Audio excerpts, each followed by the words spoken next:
আলহামদুলিল্লাহ, দেখতে না দেখতে 2025 সালের বিশ্ব ইজতেমা শুরু হয়ে গিয়েছে।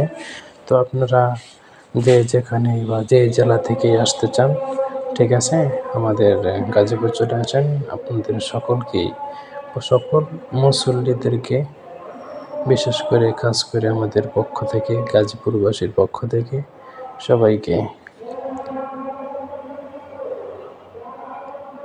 টঙ্গী বিশ্ব ইজতেমার দাওয়াত রইল। আপনারা সকলেই, এমনকি প্রত্যেকটা জেলা থেকে, প্রত্যেকটা গ্রামগঞ্জ থেকে, শহর থেকে, বিভিন্ন রাষ্ট্র থেকেও মুসল্লিরা অংশগ্রহণ করতেছেন। তো আপনারা সকলে চলে আসেন আমাদের গাজীপুর টঙ্গী বিশ্ব ইজতেমায়। আপনাদের সকলকে বিশ্ব ইজতেমা আসার জন্য দাওয়াত রইল।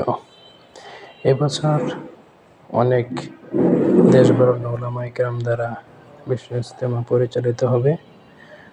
তত্ত্বাবধান চলবে গাজীপুরের সহ সারা বাংলাদেশের উলামায়ে কেরামের মাধ্যমে। এবার 2025 সালে বিশ্ব ইজতেমা পরিচালিত হবে ইনশাআল্লাহ। সুষ্ঠু পরিবেশের জন্য জেলা প্রশাসন আছে, সেনাবাহিনী, আর্মি, বিডিআর, র্যাব, বিজিবি সহ সেনাবাহিনীর লোকসহ বিভিন্ন ধরনের লোক থাকবে তত্ত্বাবধান সার্বিকের জন্য।